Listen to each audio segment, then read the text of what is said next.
The first thing I'm going to do is play this flute, kind of agitate things a little bit, try and get it moving a little bit so I can see what's here.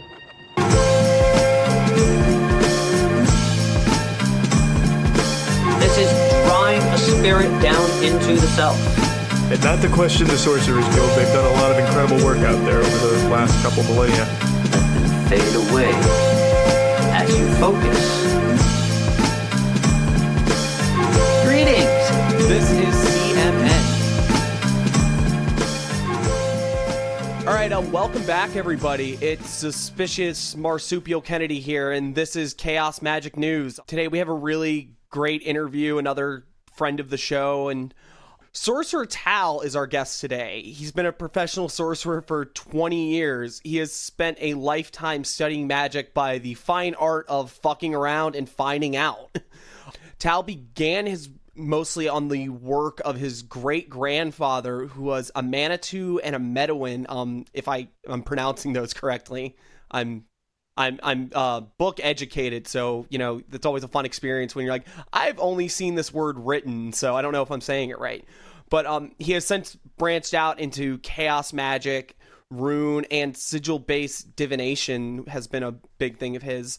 He spent recent years also forming and publishing under the Sorcerers Guild. Tal's current focus has been self-described as returning this reality to a proper balance and helping bring about a more magical world. Well, hey, Tal, how the hell you doing, man? I'm doing pretty good. Good. Appreciate having you on. So, most of our interviews, I've been kicking off with this question, so might as well ask you as well, right? Why should you care about chaos magic? Like, why is it actually important today at all? Well, to me, it's the most effective form of magic. I mean, magic, yeah, there's a lot of spiritual and philosophical components, but in the end, it's to accomplish a goal. And chaos magic is the path that is most directed towards that. We're actually, let intention be your guide. Let results be your guide. It's one of our oldest maxims, and that's what drew me to chaos magic in the first place. It was a type of magic that's actually trying to get something done rather than forming yourself into this or forming yourself into that. You're actually trying to accomplish a direct goal and trying to figure out how to make it so that you can accomplish the goals that you want to accomplish. Yeah. I think a lot of us are, especially if you have any sort of previous magical background at all, I think a lot of us get drawn to chaos magic on the simple basis of like, well, I've been doing the Golden Dawn thing forever and I feel pretty well adjusted, but you know what I really need is a Bugatti, right? I mean, yeah. Even if it's not, that materialistic, but, a lot of us are drawn to it because it's such a pragmatic sort of thing. We're really focused on like, well, if, the best test of anything is it's actually going to work, you'd be hard pressed to find a better system than chaos magic, at least as far as options. The entire idea is like, if it'll work, you can do it. So it really frees you up to not really be so concerned about what you're doing, just the fact that you're doing something. I think what I want to start with is, I talked about your great grandfather in your background. What can you expand upon a little bit of that? Like, what exactly were the kind of things you were exposed to when you first started seeing his work, and what kind of drew you into actually practicing yourself? Okay. Well, first, to be clear, I've never actually met the man. He died a little bit before I was born, so everything's kind of secondhand. Right. But long before I was born, my father was told that his firstborn son would be the next Manitou, and that was me. So, and then, well, my birth was a little odd. I was born with 2 placentas, but that's the marker so that they bothered to tell that I was the one. They actually thought, hey, you're supposed to be this, and you got the markers, so here you are. So for me, it's a lot of stories passed down to me from my uncles or my nanny, which is what I call my grandmother, obviously his daughter. And they would tell me about stuff that he would do, and then I would go out on my own and experience these things. it was a lot of, even then, they were forcing me to fuck around and find, like, they'd take me out into the woods and spin me in a circle with a blindfold on and then leave me there to meditate and think about stuff and find my way back to camp. I mean, you know, hey, some of my best teachers have been people that have just been not even trying to get me to learn anything specific, but just being like putting me in a position where it's like, you're going to learn now. Have fun. Good luck. Yeah, exactly. And then there were stories, of course. You know, they told me myths and stuff like that. I had one more thing I wanted to say along that. When I was 15, and this was like kind of a culmination moment where I finally understood that it was time for me to reach out into other paths and begin learning other things, was it's like kind of a moment of, I guess it's a rite of passage. And they did one of these things where they took me out into the woods, and I couldn't come back till I found my symbol. So I'm out there looking around, and I found this tree, and I was like, well, while I'm out here, I'm gonna get firewood, because there's this whole tree that's dead. And I reached up and I broke a branch off, and when I did, the whole tree just came right down into like a pile. Oh, wow. And like I'm looking at it, I'm like, okay, well, this is the thing. That's what I'm here for. So I take this wood back, and it's all dead. And my father and my uncle are there, and they tell me that this is the symbol that I am supposed to go into the future. Like, this is all the things from the past, and they are there for me to use, but they are dead.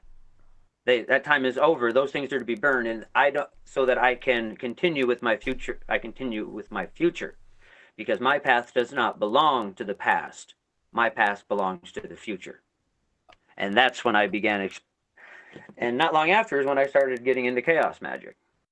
Wow, that's really powerful and wiggy. I wish I had a initiatory experience as laid out as that, but I guess for those of us that don't actually know, what is a Manitou, just so we can lay that out as well. Okay, well, the word Manitou has several meanings. It's an Ojibwe word. That's what my great grandfather was he was an Ojibwe. He was actually, well, they call them shamans, right? Right. It's another word for shaman in a way, but it's different. Because when you think of the word shaman, you're thinking more of a Medouin. You're thinking of someone that does healing magics and does the rituals for the tribe and things like that. And that's actually a Medouin. A Manitou, and which is the only part I do not have any experience as a Medouin whatsoever, just to be clear. Okay. A Manitou, the word means several things. It means mystery. It means spirit. It means turtle.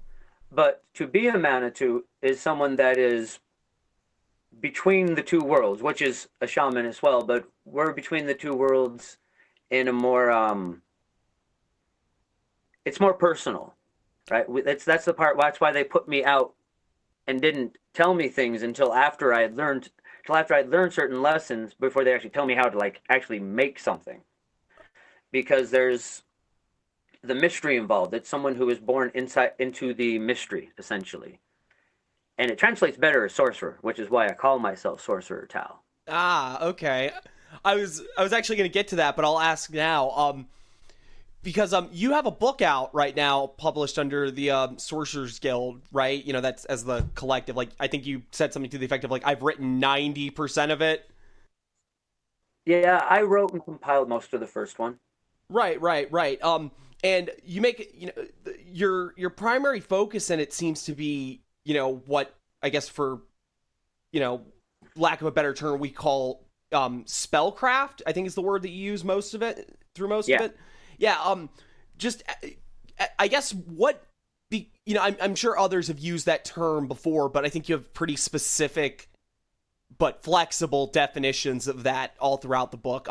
What kind of inspired you to take on the term sorcery and spellcraft for what you're trying to do now, as opposed to, you know, another rehashing of like, oh, here's the more definitive guide to chaos magic or whatever other term you could come up with for it? Okay. Well, like I said, a big part of it is the fact that I feel that's the word that translates better for Manitou is sorcerer rather than shaman or something like that. But oh, one more talking about spellcraft. Sorry. No, you're all right. You're I'm all a right. little loose in the head today, apparently. So, anyways, the reason that I chose the word spellcraft is, well, because it's an art form that we're working with, but also like when we're making crafts, we're not just doing an art, we're also following patterns, right? Like when we're making a dream catcher or something, or some kind of craft, we are in a way following a pattern. Some of them, they even have instructions, you know, like if you go buy a craft from the store, but we're putting ourselves into it. We're putting our own thoughts into it. And as you see in the book, I actually have developed a formula of what makes the craft work. But it's not a pure science, because you have to know what you're going to be able to do within it, where your skills are. So it's just the most practical word for it. It's the same reason I chose the word Sorcerer's Guild. Because to me, magic is, well, a skilled trade or a craft. Yeah, I definitely agree with that. I think anyone that knows me from any of my ramblings about magic thinks I'm really hard up on the term practice, because I don't particularly separate magic from other practices we have in our various cultures in the world. You know, it's like, I think I view the best metaphor for what magic is to me, I think, comes from a book that Bert Dreyfuss and Sean Kelly wrote called All Things Shining, where they talk about how practices reveal a world to us. And they talk about woodworkers, you know, in older times, you know, the skill of being able to work with wood allowed you to see things that normal people or everyday people weren't exactly privy to, you know, because you had, just from looking at a piece like a tree, you know, you could tell how the rain had been that season, how the soil was in that area. You could see what type of just by seeing the wood itself, without having to, you know, go through and test it yourself or anything, you'd understand what kind of things this could be useful for. And that's where my position on magic has been for the last handful of years. I feel like magic as a whole is about revealing things in the world through a different kind of lens. You know, we're really big on the word paradigm in chaos magic, so it's that sort of thing. You know, magic is various paradigms and how they make the world intelligible. But to talk more about the Sorcerer's Guild, you started that how many years ago now? I mean, it hasn't been super long, but it's been at least a good 2-3 years. Do you even remember? I think it's been about 8 years now. Actually. Really? Oh my Lord. I have lost track of time. Oh, yeah. What actually inspired you to... Go ahead. I was going to say we were quite a bit smaller for a long time. But anyways, continue your question. I think you were going to ask me something along those lines. Oh, so. Yeah. Well, I was going to say, what actually made you want to reach out and create something like that? Because it's, you know, anyone that knows the group in and of itself, it's not your typical kind of magic group in a lot of ways. You know, he said there's not a whole lot of focus on dogma. You guys don't really tend to get together and have big discussions about like what the proper way to do anything is. It's a lot more of, you know, a group of people all doing their own sort of things and bouncing off each other more than anything. But what made you want to, you know, kind of formalize this and make it a place for people to learn about magic in general? There are a few different factors. Part of it was accidental. I was an admin for a very large group back in the day called WME, and I created the Sorcerer's Guild then as a place for the admins to get together and talk, because we wanted somewhere to talk to where we could talk about the inner workings. So we made our little group, and there was 12 of us for a long time. Oh wow. And then WME fell apart. That says, well, we don't need to get into the drama of everything that happened there. That was a long time ago. Oh yeah, but definitely. The group fell apart, and so I decided, well, there's all these people, I should open something up for them. And we started getting more people in. As this was happening, I've mentioned, you may have heard me mention the Horde or the Cosmic Collective a few times. Yeah. They began getting involved in it, and because I had this influx of people, and they were like, well, if you have all these perceptions coming towards you, this can be useful to our goals, which is, at this point, like you mentioned earlier, we're trying to bring a better balance to this reality within the three realms. We'll probably talk more about that later. But anyways, so the reason that it is structured the way it is because, like I said, I think of it as a guild. I don't believe in the idea of authority. I'm certainly not the end-all, be-all of any idea. I have no right to claim anything more than anyone else does. You know what I mean? Mm-hmm, definitely. So, I mean, you definitely serve more of, you're. I think I referred to you as the first among equals at one point there, where it's, the sway you have there is more from just being, the general administrator of it, and the fact that you're pretty well respected. I mean, I don't think anyone has many bad things to say about you there or elsewhere. You're pretty consistently a very open-minded and helpful person when it comes to anyone talking about magic. Because we already brought up the idea of bringing balance back to reality, I thought I'd ask you the big question of, especially for our audience, because they're people that I think really don't try to come up with a very quick and solid answer for the bigger questions of the world. But what is reality, at least as far as you're concerned with bringing balance to it? Oh man, you can ask me the big question. I gotta ask you. You're the one who said you're going to bring balance to it, so you might be able to tell us what it is. Fair enough.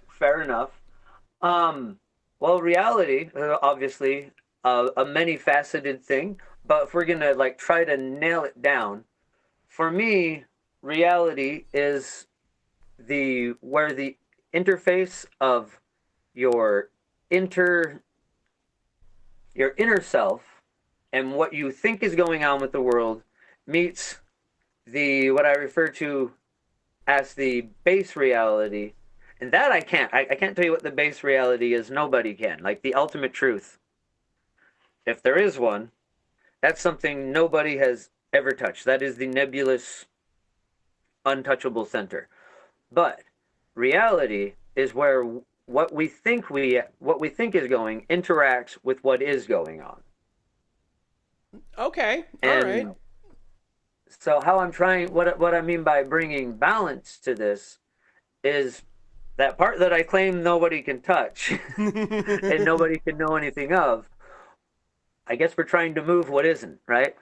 But what I believe is, as far as that, is that we have the three separate planes. We have the astral plane, which is the energy. Well, actually, it'd be easier to start at the mental plane.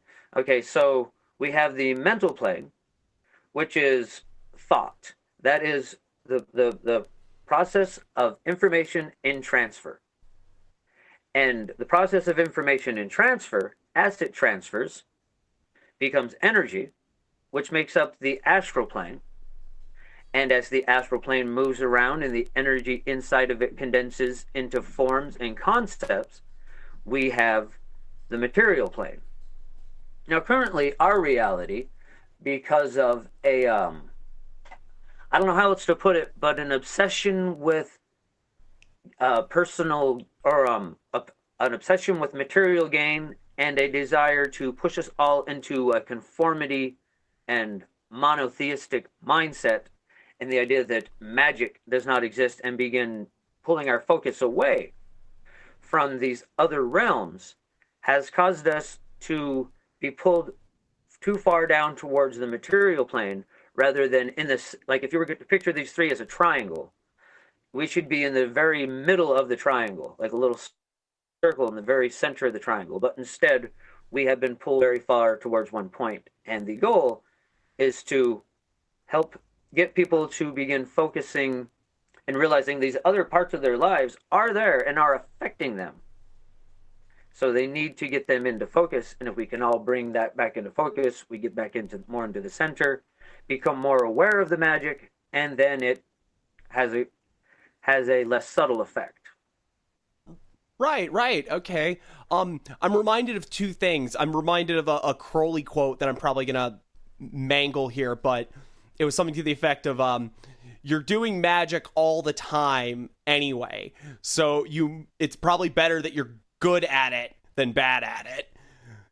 Exactly. We exist in all three of those states at all times. We are always, I mean, when we go to sleep, our focus gets more on the astral, or when we're thinking real heavy. But most of the time, we're in all three. We're just only really paying attention to one, which is absurd. And it's a very bad way to try and exist. Oh, right, yeah. And that leads me to the other thing I was going to talk about. Weber has a concept about the world that he calls disenchantment, and it's about the shift into modernity, and I think he says it really takes off once industrialization happens, but it's about how man, for the most part, lived in a world that was haunted by like spirits and divinity and the sacred, and the further along we got into modernity, when modern rationalism kind of takes hold, the world becomes disenchanted, and it starts stripping us of meaning. Overall, we start, because like you said, when the entire focus of your existence and your life is solely on the material world itself, both in the not to get too political here, but I'm not going to worry about that. People know my opinions if they know me. In the sense of like how capitalism has ultimately dominated, the planet, and the sense of just, in a, again, a scientific rationalist, quote unquote, way of looking at the world, which is, I've always found it interesting because it has less to do, I think, with people's everyday life and more of, again, like the acceptance of dogma, right? Because I think most people don't operate entirely rationally in their day-to-day interactions, and they don't think about the world in a way that's entirely rational to begin with. The example I always use is people with microwaves, because I know there's a handful of people in my life that will tell you exactly how a microwave works, but I think most people don't even, when they're using it, they don't think about that at all. All they know is that they hit a button and then the food get hot. And and so much of it is more of just the acceptance of, scientific explanations for phenomena. That's why we have so many people in this world that are willing to take like pop psychology and crap like that, because they already accept the idea that like, okay, we can explain most weird phenomena that happen to us with psychology, and they're not really concerned about whether or not it is accurate or not, but it's a nice little explanation for things, and it fits well enough with the prevailing paradigm for them that they go with it. That being said, since we kind of got the bigger question out of the way, I think I'll go to the smaller one now. Part of your attempts to sort of bring a magical focus back into the world is you have a YouTube channel, and I highly suggest people go check that out, because there's some interesting things on there. But the question I want to ask is a little more about the reach that it's gotten, because you ended up a couple years ago now, maybe 2, maybe less. You got a kind of a sizable bump from Critical finding your channel and kind of pumping a bunch of those sort of things. And what I'm curious about that, first off, is how much of a positive impact did it have on your viewership and such? And the other thing is more of the public perception of magic, because obviously Critical is taking the piss out of you with it, that's what he does with whenever he's got anybody.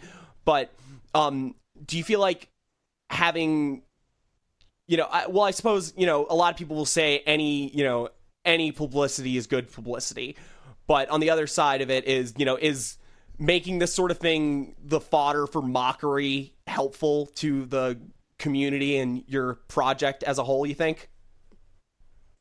Well, it depends on how you react to it. Like if I was to get upset and have like, made a response video, like yelling and like making a big drama thing out of it, it could have easily been damaging to the reputation of the community, or at least damaging to my reputation. But first of all, it was kind of neat. I got total forewarning that was going to happen. I didn't know that's exactly what was going to happen, but I was reading my rune/sigil bag, like that we talked about, we may talk about at some point. But in the reading, it showed this. I have a chicken foot in there, and it showed the chicken foot trying to take something away from me, but that it was going to make me grow. So the day I got that critical video, I was like, oh, that's what they were talking about. So I was just like, yeah, this is going to be good. Awesome. And I laughed and laughed when I watched it. Honestly, I thought he was pretty funny. Oh, yeah. I went and showed all my friends immediately. They really loved the part where he accuses my dog of being a potato golem. Everyone's like, yeah, we knew Cootie was a golem. Yeah, I gotta say,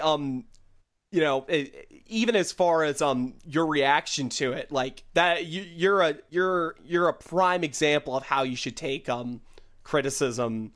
That's more, well, even criticism or mockery, I suppose. You were putting, I think I only even saw it because you were like, hey, everybody check this out, it's fucking hilarious. But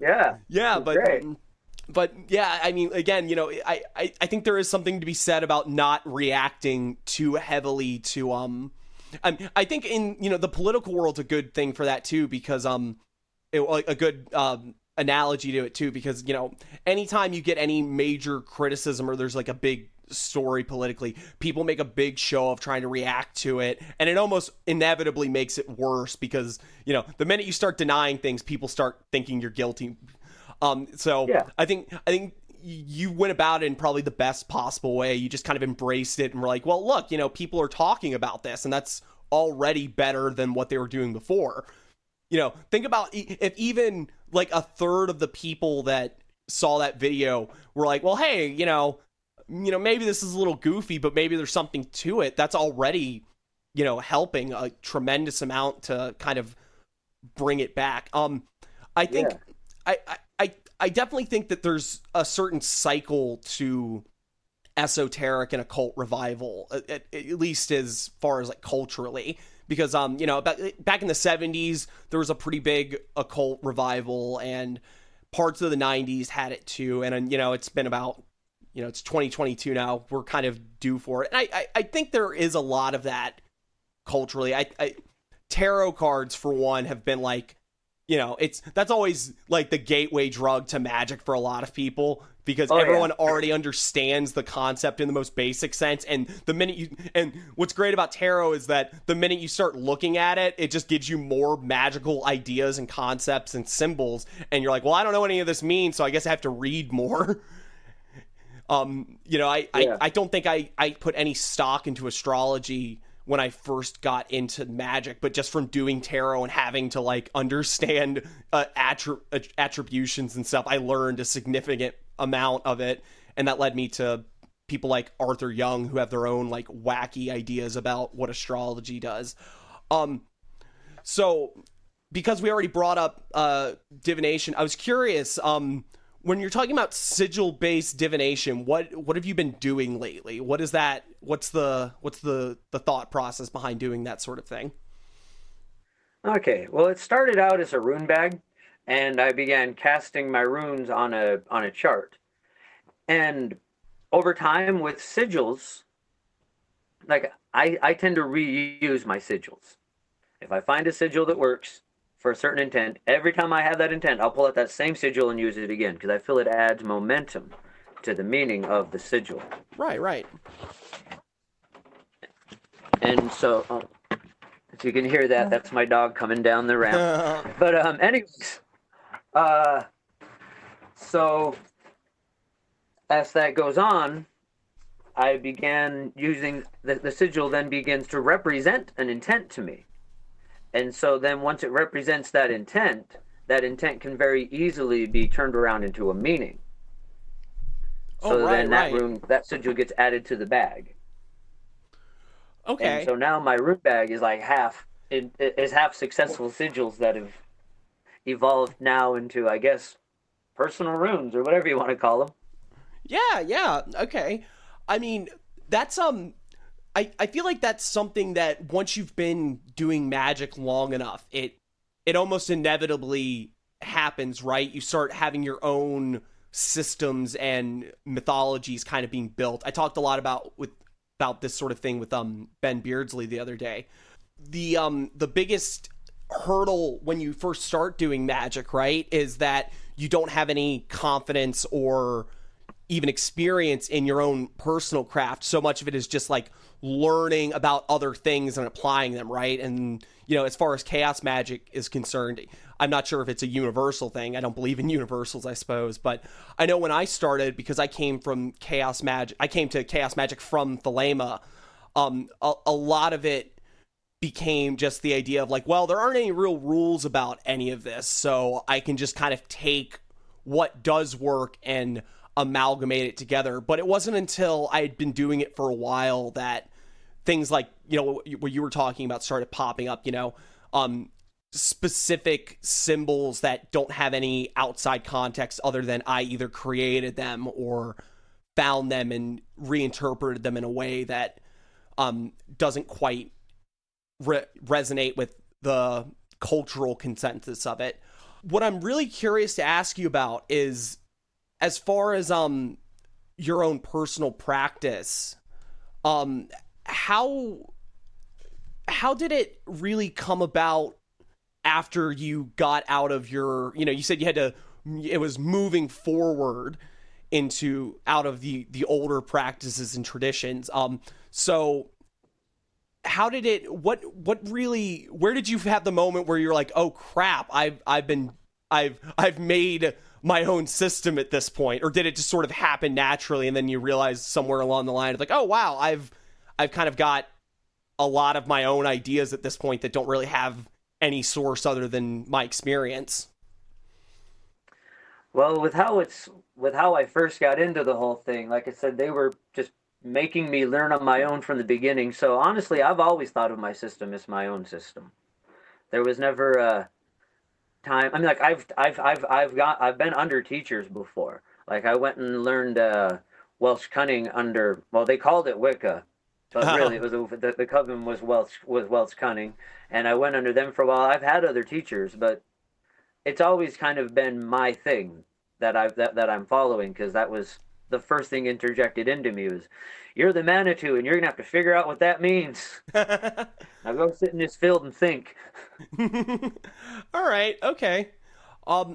Well, at this point in the interview, we're doing what I'm starting to call questions from the nuts. A little bit of a, playful insulting to the crowd here, but I went around and collected some questions that people wanted to ask you. We touched on a couple of them before, but I figured I'd, give the community their due and let them ask you some questions here. So first, I want to ask, how have you tried to expand your practice towards your own local community and area? There's, again, you clearly have a nice online presence, but as far as people in your area, do you have any desire, or have you tried to reach out and, build your own little magical circles just with people around you? I have a few times. Back in the day, I had amassed a pretty good clientele, and then I started wandering off. So, but that wasn't really teaching. That was just, I had clientele, and then I wandered off to, where did I go that time? Anyways, I wandered off. And then I come back, and I've built up clientele a few times. I have taught a few classes at the Hidden Sage, which is a store here locally. It's like right here in the Clearfield Sunset border for those that are in this area. Other than that, I do want to start something, but I haven't found the ideal place to start it yet. I did also do some stuff in Ogden for a while, like we were doing guild meetings, but it was fun for a minute, but I think we weren't quite ready yet for to have something in the local area. Sadly, the people that are into chaos magic and that type of thing it's a wide network in the world, and there are very few of us here in Utah. Yeah, I can imagine. I guess curiously, because we didn't touch on it so much earlier, but I'll ask you now. Being a professional sorcerer, what did the job actually entail? Really, like, clearly you're doing magic for people for money, but like, in general, what kind of things were you doing for people? Okay, well, especially when I had the really large clientele base, I was actually mostly doing readings for rune readings. And what was interesting about that first time is 90% of the people that came to me were getting ready to travel or getting ready to move. So we actually got to the point where as soon as they sat down, I'd be like, so where are you going? And that really made them come back because, almost every time. And then, I got a little sidetracked. What was the question I was answering again? I'm sorry. I was just asking what kind of things were you doing? Obviously doing readings. I think that's probably, okay. That's definitely somewhere where people start. Okay, I'm back on track now. So of course, and then I've done spell work for quite a few people. Lately, that has been my biggest thing, is doing spell work for people with helping them get jobs. I've been involved in a few helping with custody cases lately. That type of work I'm very selective about who I do it for. And, I have to be reading and making, and then I always just cast the best thing for the child, because that's an iffy area to be working with. Right, but, yeah, that's a sensitive area. Yeah. I also do banishings, and actually, there's an episode of Hoarders. Oh yeah, I didn't touch on that with the Charlie bit because that came up too. Yeah, that's definitely the most interesting episode of Hoarders I saw, so good job there. Okay, another question. Someone was asking about spirits and divinities and gods and such, and their question was, they wanted to know, how do you know when you have something real or when it's just like, in your head, essentially? And that's a interesting question, I think, for chaos magicians in general, because a lot of us will just be like, well, you don't, so who cares? But I was curious what you had to say about it. Well, ultimately, it is rather hard to say what you are not speaking to, but ultimately, it's hard to say the physical reality exists as anything but an illusion. That being said, for me, what it is talking to myself. The more you get to know what your own head sounds like, the more you know when something is from the outside. Oh, definitely. It's kind of been a developed skill over time, but it helps. Talking to yourself will help you realize who you are in your head, and then you can tell when something is coming from the outside. You heard it here first, folks. Tal says, talk to yourself. Don't care if you're at Target. Don't care at all. All you got to do, just talk to yourself. It will help. You just ignore the looks. But I actually completely agree with that. Pulls it back, right? Yeah, exactly. No, but I agree with that a lot. I think, especially when I was first getting into Magic and I was doing a lot of Goetia and things like that, that was one of the things that really kind of became, kind of obvious to me too, because it was just like, I don't know about you folks, but I have a very, very constant internal monologue going on in my head that I've spent years trying to shut off. But I have a pretty good idea of when I'm thinking something and when something is entirely outside. It definitely feels like an invasion at certain points when if you're talking to demons and then you start getting particularly dark and twisted thoughts for a moment, it's, even if it is just you meddling in your own head there's something to be said about, what kind of outside effect the things you're doing can have on your internal, and whether you want to argue that it's something deeper in your unconscious or something external is entirely up to you. But I definitely think there's there's a certain level of knowing what your normal kind of thought patterns are, as opposed to when you have something that might be affecting them in an interesting way. And there's also that's another one where I feel like the maxim of let results be your guide is a very useful guide in that particular case, because if you ask it to do something and it's able to do things, then it's probably something from outside you if it's something you couldn't have done. Oh yeah, definitely.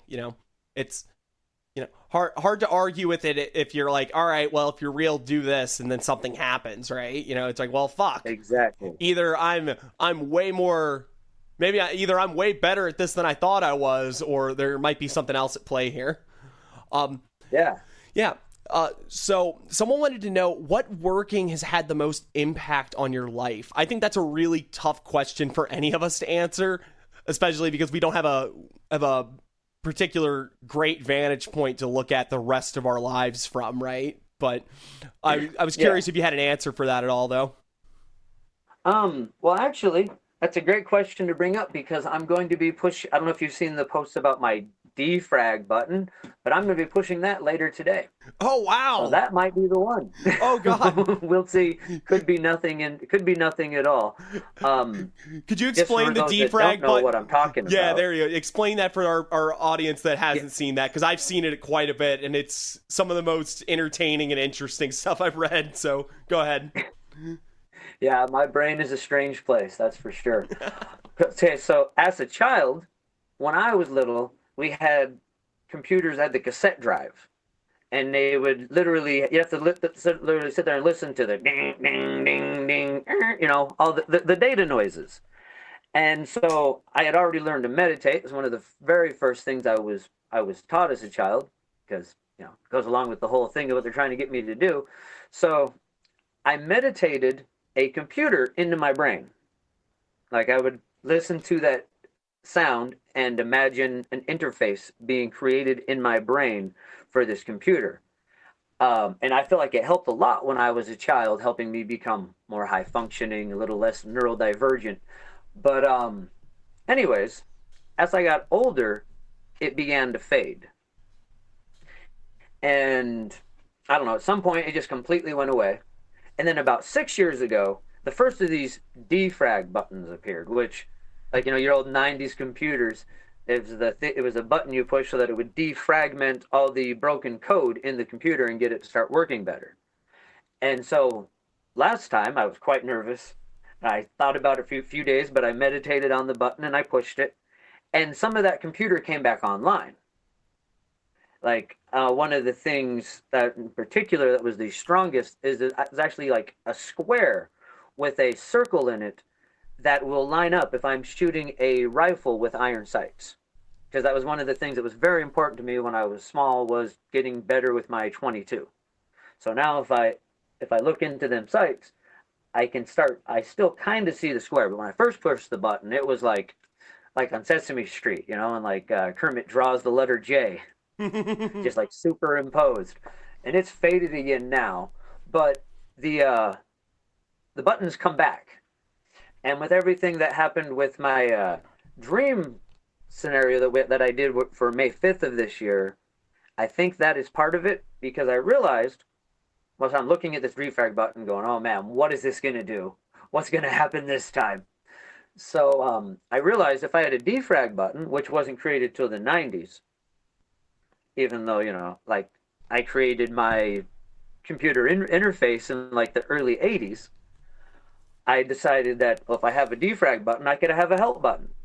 So I imagined a help button, I pushed it, and I got Clippy. If you remember Clippy. Oh, Clippy! The little paper clip. Yeah! Yeah. And he's all, you seem to be trying to defrag your brain. Can I help? And so I asked the Clippy what was going on, and he says that the defrag button is going to re-implement me back, or implement, sure, that's a good enough word. Right on. He's going to reintegrate me into the part of me that has been gone back into myself. And so I'm assuming that means the dream me that went into the cosmic collective and came back down on May 5th. Like that series of posts. I don't know if you saw those. The series of posts where I was having the dreams about leaving there and coming back here and then building the bridge back to our reality. Right. Yeah. I did see that. Yeah. So I'm thinking I push that, and it means those two parts merge more fully, and it's finally the final completion of that process, or it'll just bring my computer back online. Either one should be cool, though. Well, I'm glad we managed to get you beforehand, because then now we can do a follow-up interview and be like, well, how'd the defragging go? Yeah. Yeah. We'll see. I might be all structured and cohesive in the way I talk suddenly. Oh, man. Well, there's always the potential that you come back and you're like, I can't talk about it. It only made things more complicated. Yeah. Quite possible. Yeah. Let's see. Couple more questions here. Someone wanted to know, what were your 5 favorite Magick books? Things that still have an impact on you today. 5 favorite Magick books. That's actually kind of a hard question for me. One would definitely be... I can't remember the author's name. I think it's right here. Let me grab it. That's how you know a real one, folks, when they're like, "Oh no, I have the book with me." Yeah, it's a very simple one. I think a lot of us have read it. It's just The Book of Rooms by Ralph Blum. Oh yeah. It's very simple, very basic, but I think he did a perfect job. He said exactly what needed to be said, what you need to begin that process to learn the runes. Other than that, let's see. It's absurd, but the Illuminatus trilogy had a huge effect on how I cast my magic and how I do spell work. Oh, yeah, same. I read. I tell everyone, reading Illuminatus itself is a huge initiation. Like, especially if you're coming at it with not having a whole lot of experience with, the work of people like Robert Anton Wilson or any Crowley or any of these big formative people in chaos magic. Like, reading through that book will change how you look at the world. I mean, I remember when I read the entire thing over the course of 2 days, and my life went absolutely haywire for the good week after that, just going, oh my god, I see it, it's all there. The Fenords, they're everywhere. I see the Fenords. Yeah, it's like an absurdist, surreal comedy book, but yeah, they slip a lot of reality into all those jokes. It's amazing. I highly recommend that. While I'm on that, another book that hardly anyone is going to recommend you for Magick, but I think really helps one understand the idea of paradox and how different concepts conflict with each other, is Nietzsche's Birth of Tragedy. Oh! I really feel the Apollonian and the Dionysian concept, the way he explains that. He may have been an atheist, but man, he said it perfect. You see, I would argue that I think Nietzsche's one of the few people that, calling him an atheist because of the kind of cultural connection we have to the term atheist now isn't even accurate. I think Nietzsche's real goal was trying to bring back a sense of the sacred into the world. I think reading Thus Spoke Zarathustra is almost required reading for people as a magician at some point, because the entire idea behind the Übermensch is a lot of what we're all striving for. It's a personal transformation that can actually affect change in the world. The transvaluation of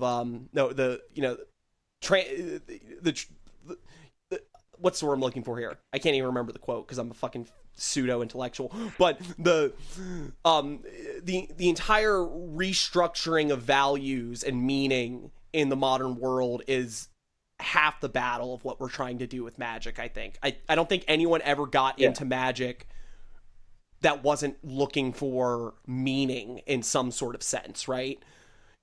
Yeah. But So while we're on Zarathustra, I just want to say real quick that, well, actually, just that's the reason I brought up Birth of Tragedy first is it's a much easier read oh yeah, than yeah, Zarathustra, yeah, which is yeah. ironic because Zarathustra is intended as a work of fiction. Yeah. I mean, we're still talking about the guy who has an entire 3 sections in his work that's just like why I write such good books, why I'm so great.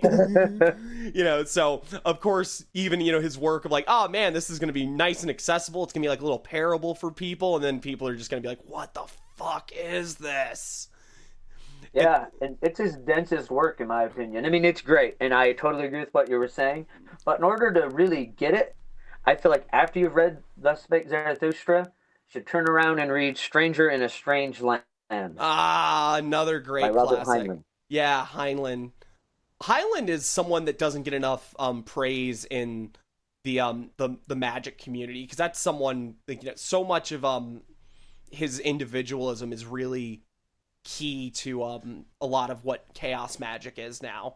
I think he kind of gets a bad rap because he's forever associated with like Randian libertarians and stuff, and not unjustly either. Yeah. But it's I think it's sort of like Crowley too, in the sense of like a lot of what Crowley was getting at has a lot of value, but you have to kind of temper it a little bit so you don't end up like being a freaking pseudo-fascist or something. Yeah. Well, that's a good comparison, because they both have good stuff that they've wrote and then hack jobs. Because Heinlein, you've got Stranger in a Strange Land or Job and books like that he's wrote that are amazing and just really in-depth great works. And then you've got like Have Spacesuit Will Travel. Oh yeah. Depends on what he was writing that week. Right, yeah, guys got to eat too, Yep. All right. Well, let's see if we have any more questions from people. And and the easiest question, what'd you have for breakfast? Someone wants to know. Oh, I'll give the same answer I did on the post. I usually smoke my breakfast. I know, I just wanted to have you say it to everybody. Oh man.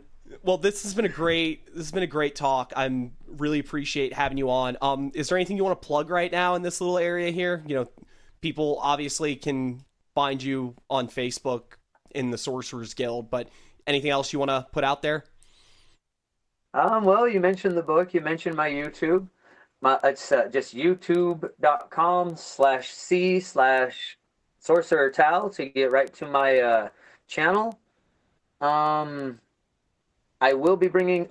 I have a fiction work as well called Anarchy's Last Stand. It's a collection of short stories, poems, and then a couple essays that are a little more spiritual in nature as opposed to magical. So I didn't feel they belonged in the Sorcerer's Shadow. And that is available on Amazon. It's the Anarchy's Last Stand, and that's by Sorcerer Tal as well. Right. Awesome. And of course, the book we've been talking about was the Sorcerer's Shadow Volume 1. It's published under the Sorcerers Guild, but you can find it on Amazon as well. And of course, there'll be links to Tal's YouTube and the 2 books there in all the information there. I'm almost disappointed that we're ending the conversation because we didn't even get to talk about anarchism, because I know you and I had a conversation earlier where we were just discussing your connections through I believe you said it was your grandfather with the labor movement. Yes. And I think there's a really nice intersection of the political with magic, especially when it comes to anarchism. So we'll have to save that for another talk, though. That I know we'll have a lot to say about that. We'll be here for another hour and a half.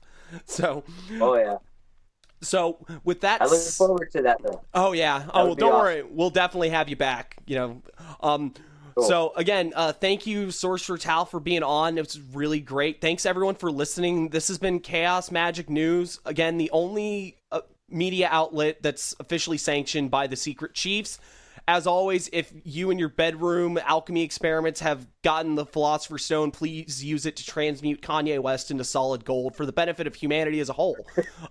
You can check us out on Twitter at Chaos Magic News. We're on Facebook and Instagram at Chaos Magic News. And Tal, would you like the last word?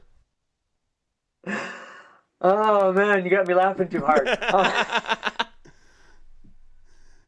Don't encourage me. It'll be bad.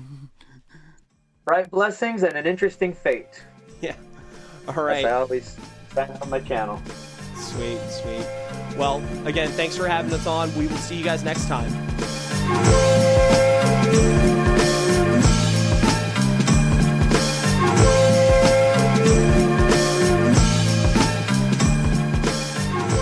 What to say?